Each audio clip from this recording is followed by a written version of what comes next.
Esse domingo, último domingo de novembro, também é o último domingo da nossa série sobre Atos. Nós não fizemos o livro todo, na verdade nós vamos parar no capítulo 7, esse é o limite para onde nós vamos nessa noite, capítulo 7 de Atos, embora nós vamos olhar um texto mais adiante, mas eu vou falar sobre isso daqui a pouco, e nós vamos especificamente hoje ver mais uma dessas histórias de gente louca que enche a Bíblia. A Bíblia, lá de Gênesis até Apocalipse, está cheia de gente insana. Mas no melhor sentido da loucura e da insanidade. Essa palavra não nos deve ser estranha, porque Deus diz, inclusive, a Bíblia diz que Deus usa as coisas loucas do mundo para confundir aquelas que aparentemente são sábias. E se referindo a homens e mulheres que têm entregue a vida no reino de Deus. Mártires, pessoas que morrem por causa do evangelho, sempre existiram na história da igreja. Ultimamente, eles são vilipendiados pela própria igreja. Porque nós vivemos numa época que se você resolver pregar o evangelho num determinado local e perder a vida por causa disso, você vai sofrer da própria igreja a represália do tipo, não deveria ter ido. Foi, se arriscou, deu no que deu, bem feito, castigo para louco é pouco. E é assim que tem sido a história da igreja, que desacostumou-se dos seus mártires. A igreja do nosso tempo acostumou-se com conforto. Ela desacostumou-se, nós falamos um pouco sobre isso na semana passada, com o sofrimento como parte integrante da forma como Deus nos molda. Hoje nós vamos ver a história do primeiro homem que morreu porque resolveu pregar a Jesus. No meio de uma galera totalmente contrária à mensagem do Evangelho e sabendo que estava correndo um sério risco. No entanto, nós precisamos olhar para a vida desse homem para entender o que faz alguém ser louco de um tanto que coloca o próprio pescoço em jogo por amor a uma causa. Principalmente quando essa causa é a causa do Evangelho de Jesus. Nós vamos direto para o texto, porque a gente tem muita coisa para ver na Bíblia, e eu acho que é importante a gente olhar com muito cuidado para a palavra de Deus. O texto que nós vamos começar está em Atos 6, e diz assim, Estevão, então esse é o homem de quem nós vamos falar hoje. Se você volta um pouco no início do capítulo 6, nós não temos esse texto projetado, mas a mensagem de hoje é baseada no capítulo 6 e 7 de Atos, e você deve ler o capítulo inteiro em casa, nós não faremos isso aqui. No começo do capítulo 6 diz assim, a igreja começou a crescer, e com o crescimento da igreja, algumas pessoas que passavam necessidades materiais não estavam sendo devidamente atendidas, porque não havia liderança suficiente para atender a demanda. O trabalho era muito grande. E aí então os líderes, os presbíteros e pastores da igreja disseram o seguinte, nós não podemos abrir mão de ensinar a palavra de Deus e pregar a palavra de Deus. No entanto, nós também não podemos deixar que pessoas da igreja sejam desassistidas, principalmente viúvas. Então eles escolheram e elegeram homens para serem diáconos. E Estevão foi um desses homens escolhidos. E tanto no texto anterior, como no texto que nós estamos vendo aqui, projetado para nós, há uma característica interessante sobre esse homem. Ele é um homem cheio da graça e do poder de Deus, que realizava grandes maravilhas e sinais entre o povo. Então guarde essa informação. Quem é esse cara? Esse cara tem marcas importantes. E não tem a ver com o carro que ele tem, não tem a ver com a casa onde ele mora, não tem a ver com o fato dele falar ou não falar bem, se expressar em 1, 2, 3, 4 idiomas. A marca desse homem é ser cheio da graça de Deus, cheio do Espírito Santo e operando por causa disso sinais e maravilhas. Então esse homem, nós precisamos compreender uma coisa. É um grande homem. Nós estamos diante de alguém que vale a pena parar para ouvir o que ele tem a dizer. Nós estamos diante de alguém extremamente fiel a Jesus. E talvez pelo fato, como eu disse no começo, de nós sermos uma igreja acostumada. E quando eu falo igreja, eu não estou falando exatamente de nós, porque vocês estão sentados em arquibancadas completamente desconfortáveis.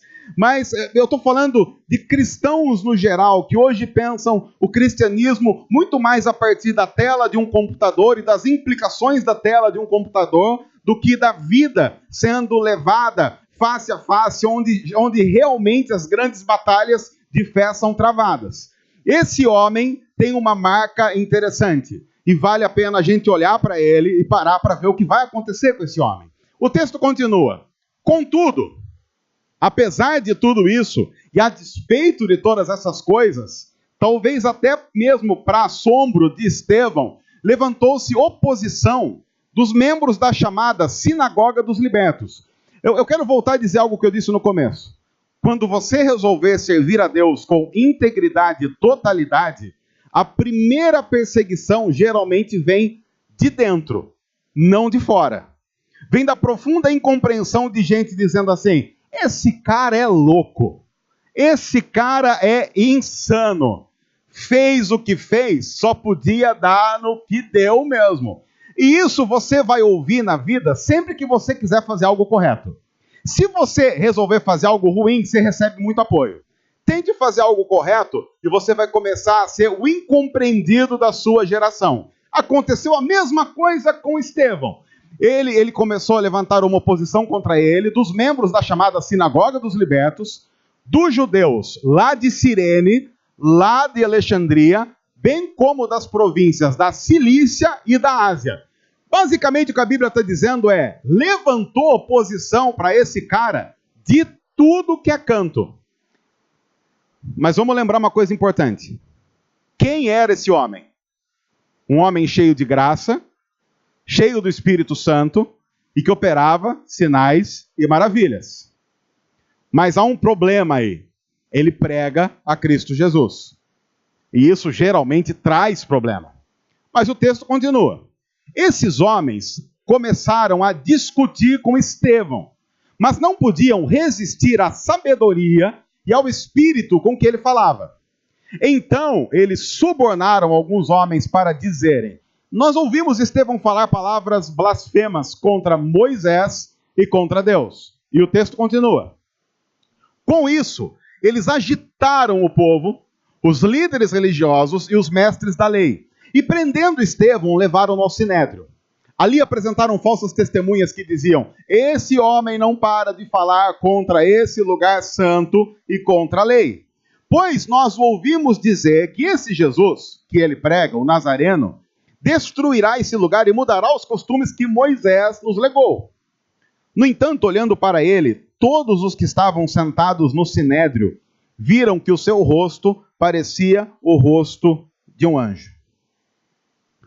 Para mim, o que eu acho mais interessante nessa parte inicial é o que acontece com ele quando está acontecendo o que acontece com ele. Porque, pensa bem, quando você passa por uma situação em que você é injustiçado, e eu tenho certeza que todo mundo aqui, em algum momento, já foi injustiçado de alguma maneira, ou já sofreu uma falsa acusação. Quando alguém disse assim: você fez tal coisa e você sabia que não fez. Qual é a primeira coisa que a gente sente quando alguém faz uma acusação falsa contra nós? Diz aí, qual é a primeira coisa que a gente sente? Raiva. É a primeira coisa. E assim, não adianta a gente falar: olha, nós estamos aqui num momento cristão. Não, eu não sinto raiva. Quando eu sofro uma acusação falsa, eu começo a cantar louvores a Deus e grito aleluia pela casa toda. Não, a gente não faz isso. Quando nós somos acusados falsamente, nós passamos a ter raiva. E essa raiva, então, vai produzir uma outra coisa, que é assim: então até agora eu estou fazendo tudo certinho, porque Estevão podia pensar isso. Estou fazendo tudo certinho. Homem cheio da graça, cheio do Espírito Santo, operando sinais e maravilhas, e só veio desgraça aqui na minha vida. Então, quer saber o que eu vou fazer? E qual é a segunda coisa que a gente passa a fazer depois de ter raiva, porque injustiça começa a acontecer com a gente, mesmo a gente fazendo o que é bom? A gente resolve chutar o pau da barraca. Então, se estão falando mal de mim e fazendo coisa contra mim, de eu fazer o correto, então sabe o que eu vou fazer? Agora eu vou dar motivo para falar mal. Sim, eu sei que vocês não pensam isso. Mas eu penso. Eu penso. Ué, estou fazendo tudo aqui, tentando fazer tudo direito. Aí vem alguém e não reconhece nós, então agora eu vou dar motivo para falar mal mesmo. E Deus está me revelando aqui que algumas pessoas já passaram por isso. Eu estou sentindo, alguém quer já se acusar, alguém já quer aproveitar antes que eu fale. Lili, não, ok, não, ok. Você que está nos assistindo faz isso. No entanto, veja o texto. O texto diz que enquanto Estevão está sendo injustamente acusado, porque inclusive forjaram falsas testemunhas contra ele, quando o pessoal todo olha para ele, vê o quê? O rosto como de um anjo. É possível não azedar o coração e o rosto diante de perseguição e diante de problemas. É possível ter um bom testemunho, um testemunho intacto, mesmo nas maiores dificuldades. A história de Estevão é fantástica. E o texto diz o seguinte: olhando para eles, quantas pessoas das que ali estavam, e quem estava lá, estava contra ele. E das pessoas que estavam lá contra ele, quantas notaram, viram que o rosto dele parecia o rosto de um anjo? Segundo o que a Bíblia diz, todas. E como é que nós temos essa informação? Porque essa informação vazou. Essa informação vazou, por isso que foi parar num texto escrito. E porque, imagina, vamos pensar que a gente está reunido aqui, nós estamos aqui reunidos, e de repente, sei lá, a gente olha para a dona Miriam, eu olho para a dona Miriam e falo assim, eu vejo o rosto de um anjo. E o Nogueira também. Aí eu e o Nogueira saímos daqui falando assim, viu, nós vimos o rosto da dona Miriam como de um anjo. Mas ninguém mais notou isso e ninguém mais viu. É uma questão de tempo para o pessoal dizer o quê? Eu não sei o que o Marquito e o Nogueira beberam antes do culto. Mas olha, alguma coisa... Por quê? Se só eu e o Nogueira vimos algo e ninguém mais viu, o pessoal vai dizer, não, foi impressão de vocês. Vocês estavam sonhando, não foi isso. E acaba que daqui a pouco, eu e o Nogueira vamos sentar para conversar e falar assim, será que não era coisa da nossa cabeça mesmo? Acho que a gente não viu.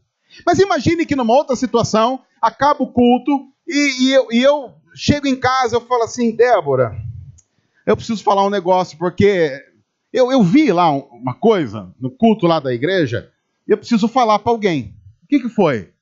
Eu olhei para a dona Miriam e ela estava com o rosto como de um anjo. Aí a Débora olha para mim e fala o quê? Mas eu também vi. Você está falando sério? Eu vi. Nossa, mas... sério mesmo? Vi.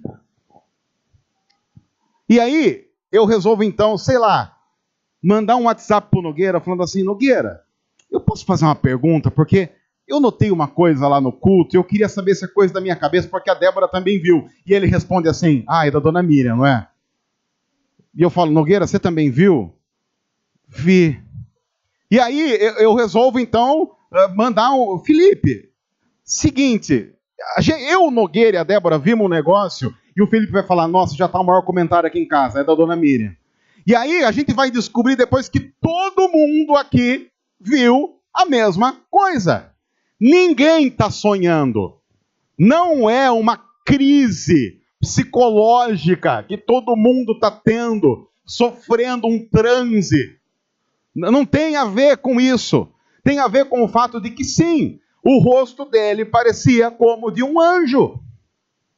No meio da maior perseguição. Você consegue imaginar como é que está o coração desse homem? Porque se o rosto dele transparece como o rosto de um anjo, é porque o coração dele está completamente seguro.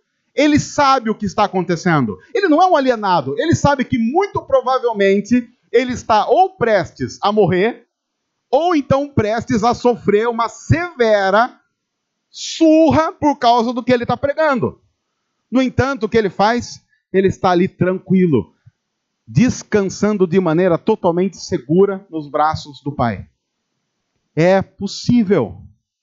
Aí então, quando você continua a leitura do texto e vai para o capítulo 7, eles dão a palavra para Estevão e diz assim: o que você vai dizer?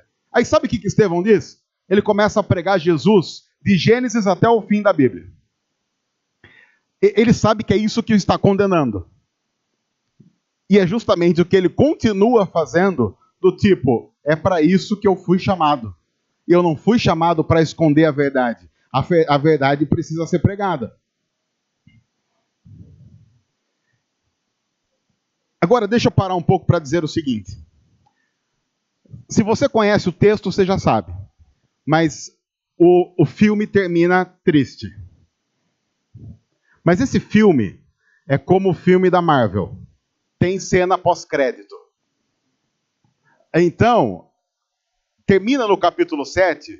Se você não está experimentado no texto, você vai olhar para o texto e falar assim: não acredito que terminou assim.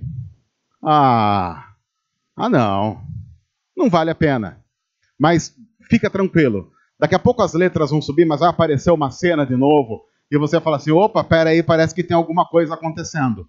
Então espera, porque o melhor vem no final. Mas enquanto o melhor não vem, o caldo está engrossando para o lado desse cara. Capítulo 7, a partir lá do versículo, depois do versículo 53.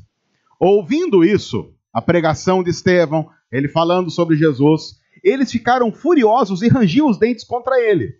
Mas Estevão, que continua cheio do Espírito Santo, porque toda essa provação não tirou dele o que ele tem de mais importante, que é ser cheio do Espírito Santo e cheio da vida de Deus, levantou os olhos para o céu e viu a glória de Deus e Jesus de pé, à direita de Deus, e disse: eu vejo o céu aberto e o Filho do Homem de pé à direita de Deus. É a capacidade milagrosa que um cristão cheio do Espírito Santo tem de ver Jesus em qualquer situação. Ele não é louco, ele é um cristão. E como cristão, ele passa a ter a capacidade graciosa de ver Jesus em todas as circunstâncias. Isso é importante porque nós precisamos compreender de uma maneira definitiva que mesmo na mais profunda dor, Jesus está conosco. Jesus disse: eu estarei convosco todos os dias até a consumação dos séculos. Quando Jesus diz isso, ele não está dizendo que todos os dias serão bons, mas ele está dizendo que estará conosco mesmo quando os dias forem maus.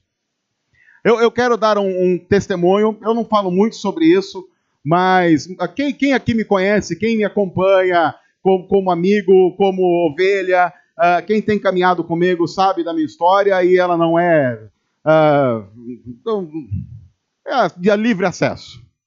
Eu, durante um bom tempo da minha vida, sofri de um negócio chamado síndrome do pânico. Eu fui acometido pela primeira crise de síndrome do pânico na adolescência, mas sem saber o que era. Então, passou como se fosse uma crise hipertensiva e de estresse. E depois essas crises voltaram com muita força, exatamente no Carnaval de 2008. Eu me lembro bem, na verdade foi na quarta-feira de cinzas do Carnaval de 2008, a 1h15 da manhã. Lembro exatamente a hora, como aconteceu. Eu lembro que foi a primeira vez na minha vida que eu, tendo a plena convicção de que iria infartar, passei de ambulância até o hospital. Sim, esse que vos fala, na quarta-feira de cinzas, na madrugada da quarta-feira de cinzas do Carnaval de 2008, achando que iria infartar e sem condições de manter-se em pé, entrou numa ambulância, foi para o hospital pedindo apenas que Deus cuidasse da sua esposa, que ficou em casa então com a sua filha de mais ou menos 7, 8 meses de idade em casa. E aí então começou e quem já passou por isso sabe, o mais complicado da síndrome do pânico é diagnóstico.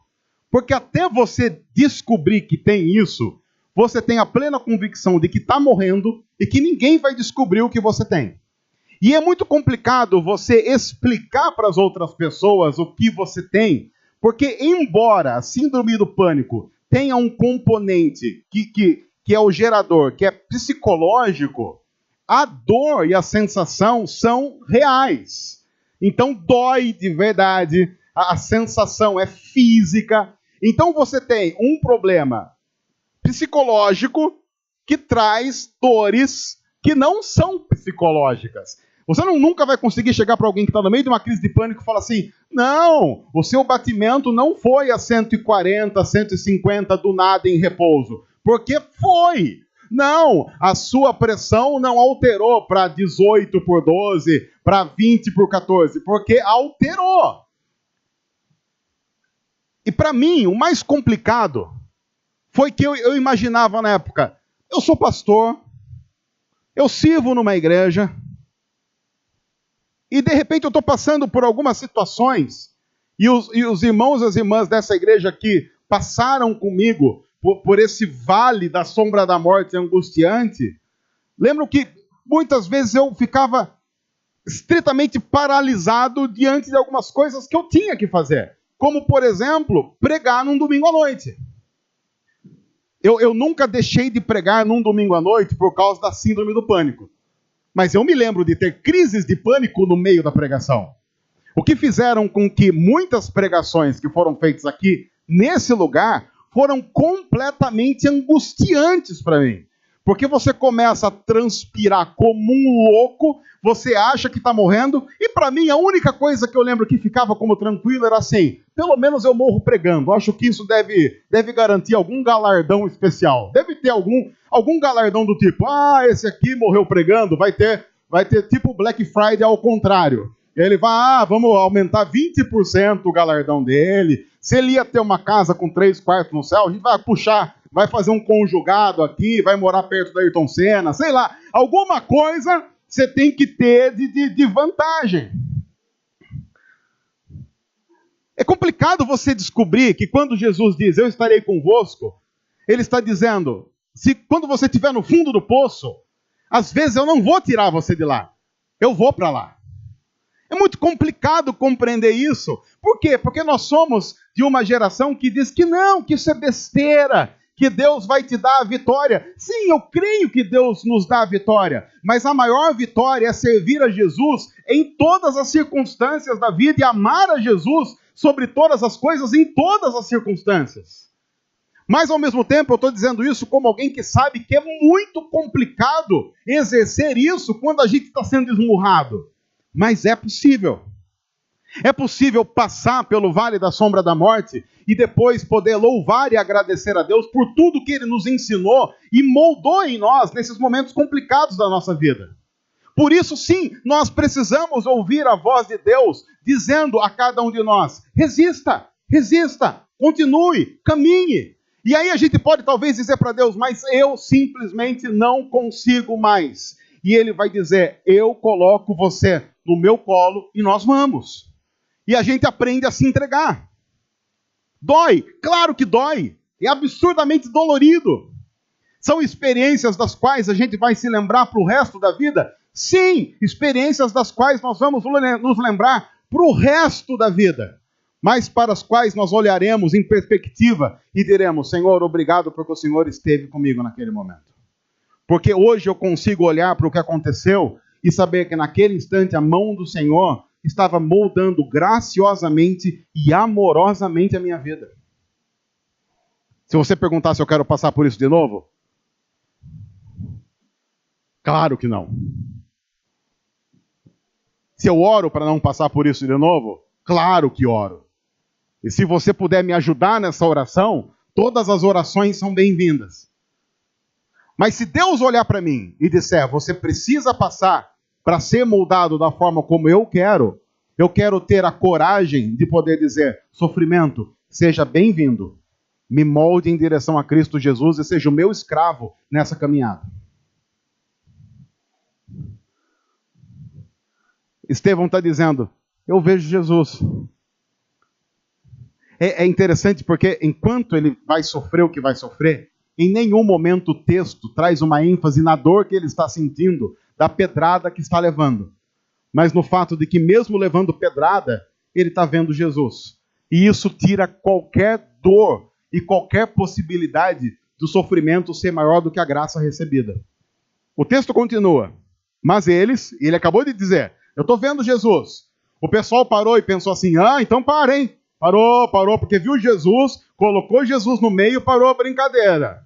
Não, Eles taparam os ouvidos e, gritando bem alto, lançaram-se todos juntos contra ele. Arrastaram-no para fora da cidade e começaram a apedrejá-lo. As testemunhas deixaram seus mantos aos pés de um jovem chamado Saulo. Esse texto agora começa a ficar espetacular. Ele está sendo condenado e tem um cara liderando ali a condenação, com testemunha falsa e tudo. Que é esse já. Por que eles lançam o manto de Estevão aos pés de um jovem chamado Saulo? Porque Saulo era o líder da coisa toda contra Estevão. Esse Saulo é aquele mesmo que, algum tempo depois, quando estava indo em direção a Damasco para perseguir mais cristãos, vê uma luz muito forte. Ele literalmente cai do cavalo, cego, ele é cegado naquele momento, e ele diz assim: quem é você? E a voz diz: eu sou Jesus, a quem você persegue. Olha que interessante. Saulo perseguia a igreja. Mas Jesus diz: perseguindo a igreja, você me persegue. Esse é um ponto gracioso, porque a Bíblia está dizendo que todas as vezes que algo acontece conosco, Deus se importa porque tem sim a ver com Ele. Ele se importa. A igreja foi perseguida e você é perseguido por ser igreja. Jesus está dizendo: isso tem a ver comigo. A disputa é comigo. Então você descanse.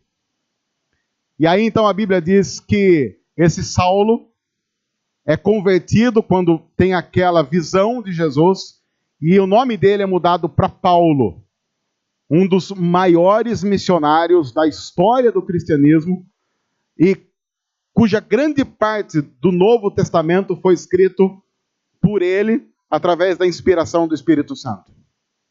Esse texto também é interessante para a gente parar com essa desculpa de que há pessoas difíceis demais a serem alcançadas. Porque se Deus fez o que fez com Saulo, pode fazer o que ele quiser com qualquer pessoa, de sogra a assassino. E eu não estou fazendo juízo de valor de quem é quem nessa história. Desculpa. Só assim, apareceu agora. E o texto diz: enquanto apedrejavam Estevão. Alguém aqui já foi apedrejado? Só para eu saber, só para a título de curiosidade, porque alguém podia dar um testemunho. Não, realmente é ruim ser apedrejado. Eu fui 3 vezes. 3 vezes. Alguém aqui foi apedrejado? Não? Quer ver só? O similar, as novas gerações não sabem o que é isso. O similar de apedrejamento para minha geração é aquelas guerrinhas de mamona. Quem participou? Guerrinha de mamona? Quem? Pessoal que... Quem não sabe do que nós estamos falando? Tipo, não faço ideia do que é isso. Alguém aqui não participou das maravilhosas guerras de mamona? Não? Alguém? Nunca participou? Nós vamos organizar o primeiro campeonato de guerra de mamona do ajuntamento. E eu garanto, se lançar esse campeonato, vai lotar de gente, hein? Agora, tem uma pergunta. Tem mamona ainda? Tem? Tem? A gente consegue munição? Olha aí, gente, olha aí. Não precisa liberar porte de arma. Liberou mamona, tá valendo. Porque mamona e aquilo, quem lê, aquilo dói. Aquilo quando pega direito, aquilo ali é uma coisa... Lembra como doía? Eu quero garantir uma coisa para você. Pedra de verdade dói mais. Pedra de verdade dói mais. Não faça esse teste em casa.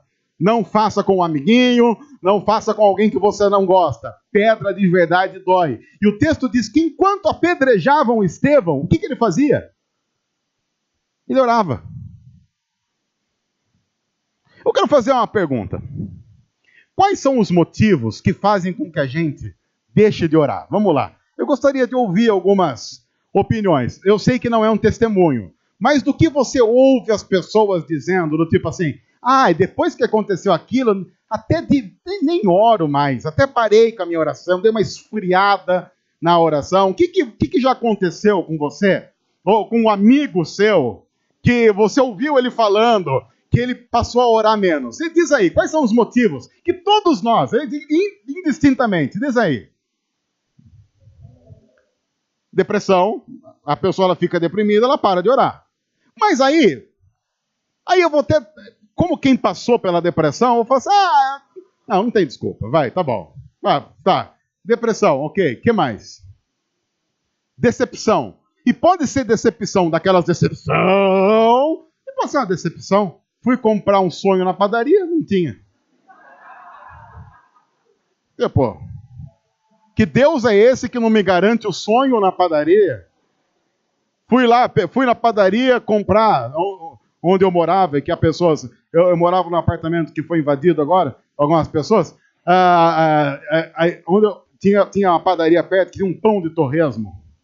E pão de torresmo é o quê? É uma das provas de que Deus existe. É impossível ser ateu depois de uma bela fatia de um pão de torresmo com um copo de uma Coca-Cola bem gelada. Aqui você come aquilo, os anjos cantam. Eu lembro de várias vezes, e tinha um horário que saía o pão de torresmo. E eu lembro de várias vezes chegar lá, a pessoa fala assim, vendi o último agora. Aí eu chegava em casa, tinha o quê? Maçã.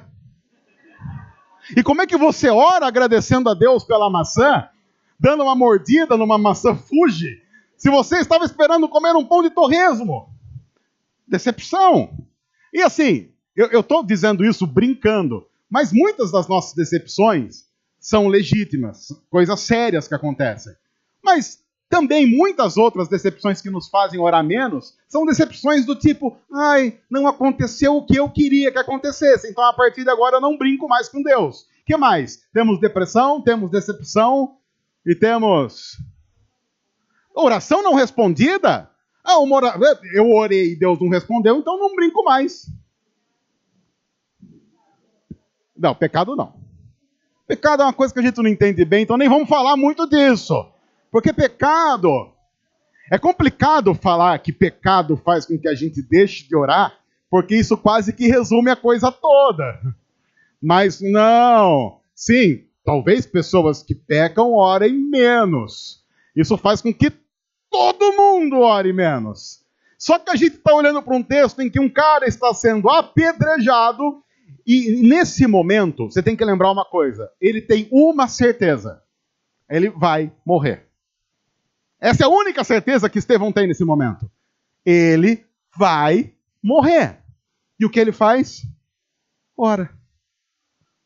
Que coisa louca! Sim, porque provavelmente a coisa mais importante que um ser humano tem a fazer nos momentos de mais profunda angústia é conversar com o seu Criador e expressar isso para o seu Deus. E ele ora. E aí, mais ainda, Senhor Jesus, recebe o meu espírito. Então caiu de joelhos e bradou, Senhor, não os consideres culpados desse pecado. E dizendo isso, adormeceu. Por que ele está dizendo, Senhor, não os consideres culpados desse pecado? Porque ele está simplesmente repetindo o que o nosso Senhor Jesus fez na cruz. E cristãos sabem que o alvo da vida é fazer o que Jesus fez. Com as nossas imperfeições, nós seremos plenamente como ele?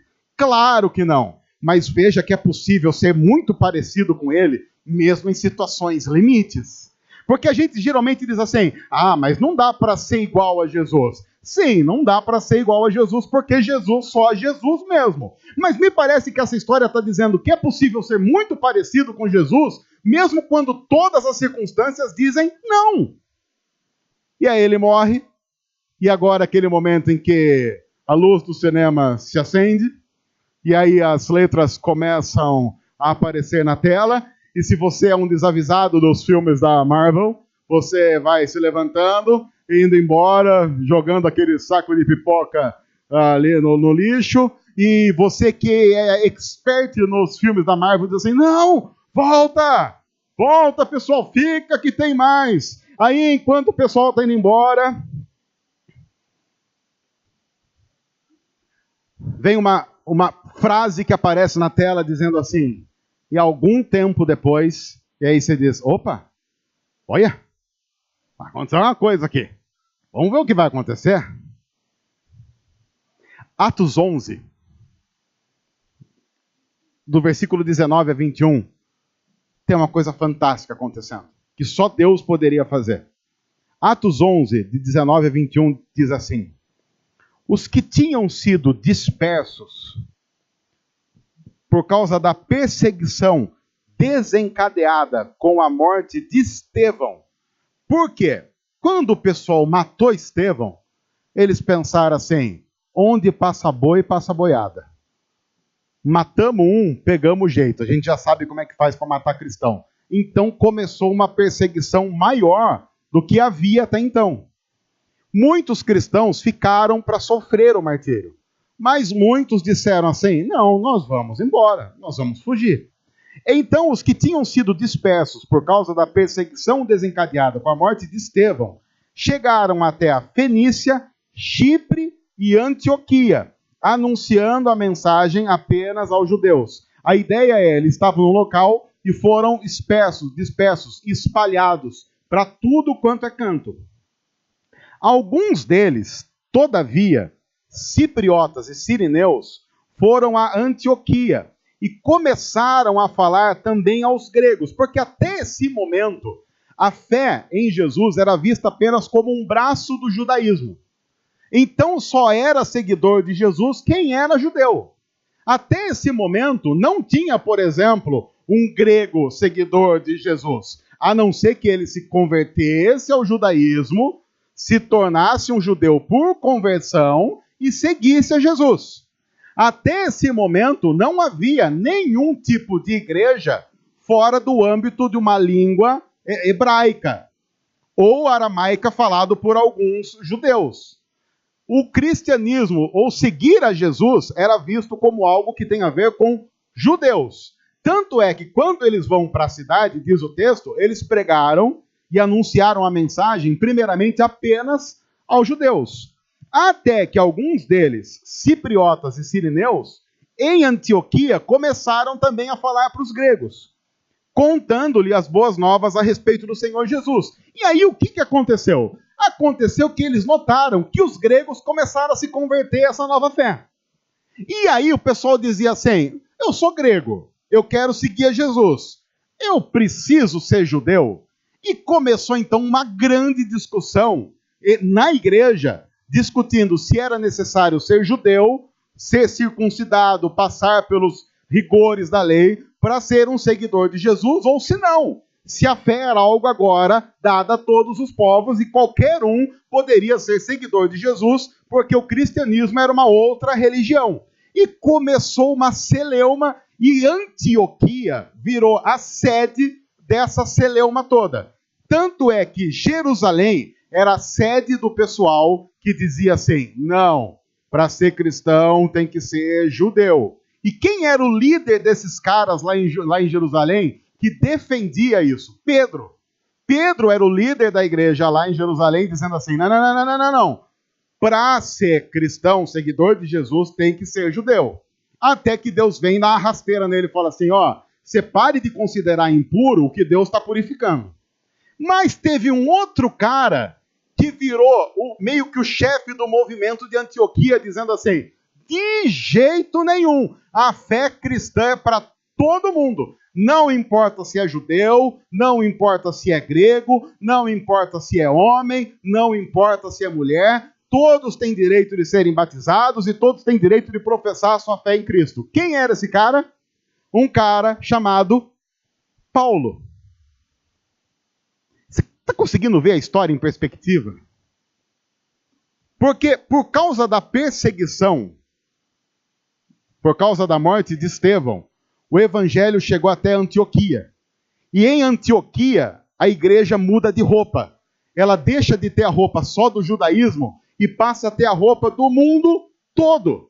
E isso só aconteceu porque houve uma perseguição desencadeada com a morte de Estevão. E quem é que estava consentindo na morte de Estevão? Um jovem chamado Saulo, que depois virou Paulo e passou a ser líder do movimento do pessoal de Antioquia. Tanto é que em Atos 13, os cristãos são chamados cristãos pela primeira vez lá em Antioquia. Até Atos 11 não tem cristão, tem seguidores de Jesus. Só em Antioquia, lá em Atos 13, é que os seguidores de Jesus são chamados de cristãos pela primeira vez. que era uma forma de dizer, esses caras são tão parecidos com Jesus, que eles são pequenos cristos, cristãozinhos. Eu não sei se no céu vai ter cinema, se vai ter internet, essas coisas aí. Se no céu tiver internet, a conexão vai ser dos deuses. Foi melhor do que a que eu falei de manhã, porque de manhã eu falei um negócio que o pessoal falou que foi muito ruim. Porque eu falei, gente, vamos ver, a conexão no céu é 400G. Aí eu falei, nossa, vocês sabem qual vai ser a única operadora lá nos céus? Qual vai ser a única operadora? A Vivo. Porque a do inferno é morto. Bom, obrigado. Ok. Não, mas eu contei essa aqui agora, mas a dos deuses foi melhor. Mas imagine que Deus chegasse para Estevão e falasse assim, Estevão, vem cá um pouco, chega aqui. Deixa eu mostrar uma coisa para você. Porque por causa disso é que o evangelho foi pregado às pessoas não judias. Por causa disso que a gente viu hoje, o evangelho chegou, por exemplo, a europeus, a franceses, saxões, indianos, que não precisavam mais se converter ao judaísmo, e depois de muito tempo, chega num continente chamado América, chega num país chamado Brasil, e o brasileiro não precisa se tornar judeu para ser cristão, ele pode continuar sendo brasileiro, porque um dia alguém foi apedrejado. Agora imagina só, Deus, se fosse mostrar isso para Estevão, falar, Estevão, vem cá um pouco, deixa eu mostrar um negócio para você. Dá uma olhada naquilo. E aí Estevão ia falar, o que é isso aí, Deus? Isso é uma igreja. Isso é uma igreja? É uma igreja. Porque se o pessoal de Piracicaba vê a gente já estranho como igreja, imagine para Estevão que vivia uns 2000 anos e está acostumado com sinagoga. Ele ia olhar e falar assim, o que eles estão vestindo? Não, essa aí é a roupa que eles usam nessa época aí. Que época que é essa daí? Essa aí é 2018. Olha! Vai demorar, né? Aqui nem tanto, mas lá para eles vai. Aqui é um dia passou 1000 anos, mas toca o barco. O que eles estão fazendo? Então, eles estão me louvando. Estão ouvindo sobre a minha palavra. Você sabia que tem a sua história na Bíblia, Estevão? O quê? Tem a sua história lá. O senhor está brincando? Não, estou brincando, tem a sua história lá. De vez em quando eles vão até fazer uma pregação com a sua história. Sério? Sério? Você lembra daquele jovem que estava em pé lá, o Saulo? Lembro. Chuta o que eu fiz. O senhor matou ele? Não, depois. Mas chuta o que eu fiz antes. O que o senhor fez? Ele virou crente. O quê? O Saulo? Porque agora é Paulo. Em breve chega aí também, você vai até poder conversar com ele. Então, e depois, porque perseguiu você, começaram a perseguir um monte lá do pessoal lá. E sabe por que o evangelho chegou lá para esse pessoal que eu estou mostrando aí? Então, por causa disso.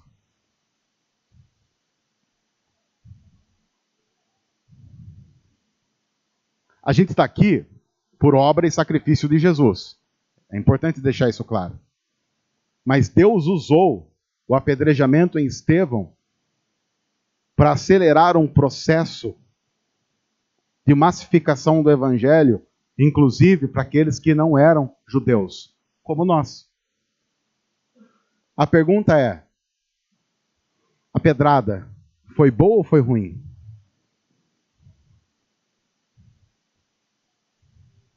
Notou como o sofrimento e a perseguição, quando vistos nas cenas pós-crédito, você sai do cinema feliz porque teve perseguição? O que eu quero dizer com isso é que a gente nunca sabe o que Deus pode estar fazendo com o nosso sofrimento, com com a nossa dor e com a nossa angústia, mas Ele pode estar transformando não apenas a nossa história, como a história do nosso país todo. O que cabe a nós é dizer: Senhor, faz da minha vida o que o Senhor quiser. Eu estou em tuas mãos. A mão do Senhor estava com eles, e muitos creram e se converteram ao Senhor. É por isso que é costume dizer que se há uma coisa que abençoa a igreja de Jesus, é pedrada. Na semana passada, um cara completamente louco, como Estevão, resolveu que ele queria pregar o evangelho numa ilha remota da Índia. Não sei quantos viram que um missionário morreu. Nós vivemos numa sociedade tão absurdamente contrária ao cristianismo que o UOL não o chamou de missionário, o chamou de aventureiro. O UOL também chamaria Estevão de aventureiro e idiota, por exemplo. E chamou esse missionário. Por que esse cara foi pregar num local remoto, sabendo que provavelmente ele morreria? Segundo o que ele escreveu, ele disse assim: porque para mim, aquelas pessoas conhecerem a Cristo vale o esforço. E não deu outra. Ele morreu vítima de várias flechadas. Numa região tão remota que nem recuperar o corpo o pessoal pôde. Porque o pessoal do resgate pensou assim: eu não vou lá. Então o corpo ficou lá e provavelmente vai ficar lá. Um jovem, missionário. Isso no nosso mundo é insano, porque nós vivemos numa época de cristianismo liberal que diz que fazer isso é pedir para morrer e é desnecessário. Me parece que é o que nós diríamos de Estevão quando ele faz um discurso sobre Jesus no Sinédrio, que está o acusando de pregar Jesus. Mas tem uma coisa, imagine que você é vizinho de alguém, e você sofre de uma dor há 40 anos. Uma dor que não sara, e que acomete principalmente a sua alma e o seu coração. E dói muito, dói sem parar. E de repente, depois de 40 anos vivendo vizinho de porta ou de muro de alguém, esse vizinho chega para você e fala assim: eu tenho notado aí já 40 anos que a gente se conhece, 40 anos aí que você reclama dessa dor, que está doendo, essa coisa toda, né? Eu vim trazer um negócio para você. Que negócio? Eu vim trazer um comprimido. Sério, um comprimido? Mas para que é esse comprimido? Não, esse comprimido aqui sara a dor que você tem. Ah, é? Sara a dor que eu tenho? Sara. Mas assim, é provável? Não, ele sara mesmo, é eficácia comprovada. Mas eu tenho que tomar quanto? Um só. Então você está dizendo que se eu tomar esse comprimido, um só, a dor que eu sofro há 40 anos vai parar? É só o tempo de metabolizar. Em meia hora você já começa a sentir que a dor vai indo, em uma hora você já está novo. Só uma pergunta. Há quanto tempo você tem esse comprimido em casa? Uns 30 anos.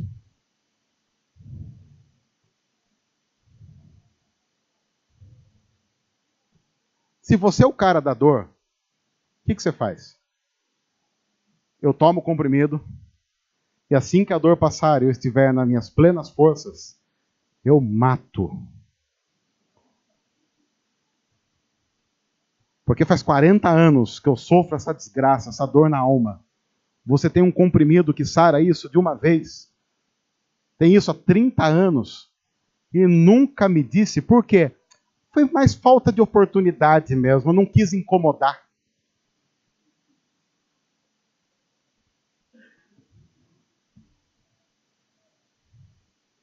Amor? O que foi, querido? Traz o taco de beisebol. O que você vai fazer? Vou brincar um pouquinho aqui fora com o nosso vizinho. Nós vamos brincar de pega-pega. Com a diferença de quando pegar, morre. Nós nunca sabemos e nunca saberemos o que Deus está fazendo. Mas uma coisa nós notamos na história. Sempre que um missionário cristão morre, o fervor missionário nos anos seguintes aumenta. Sempre que um missionário morre no campo, muitos outros missionários que não seriam levantados sem a morte de missionário são levantados. Podem fazer o que quiser com a igreja de Jesus. As pedradas não nos matam. Elas nos levam para junto de Cristo. E você não tem como fazer mal para alguém que vive a premissa de que a morte é lucro. Não tem. Os comentários do UOL estão lá dizendo assim: é um idiota, é um tonto, é um insano, é um fanático. Só que nesse mesmo instante que nós estamos aqui, e amanhã você vai para o trabalho porque é segundona brava, esse cara está ceando com Jesus. No fim ganhou quem morreu primeiro. E quando você vive uma fé insana a esse ponto, você volta para casa hoje tranquilo, sabendo, sabe o que, meu irmão, minha irmã? No fim vai dar tudo certo. E as cenas pós-crédito vão dar sentido mesmo a toda a desgraça que nós sofremos no filme da nossa história. Que o Senhor nos guarde, que o Senhor nos abençoe e nos guie para a honra e glória do nome dele, em nome de Jesus. Deus, muito obrigado por tua palavra, obrigado pela forma amorosa e misericordiosa que o Senhor tem conduzido homens e mulheres em todo o tempo para uma vida para a honra e glória do teu nome. Nós pedimos isso, nós agradecemos, em nome de Jesus. Amém. Olá pessoal, tudo bem? Você pode abençoar muito o nosso ministério fazendo o seguinte: se inscrevendo em nosso canal, deixando o seu joinha aqui embaixo, comentando e compartilhando essa mensagem com outros.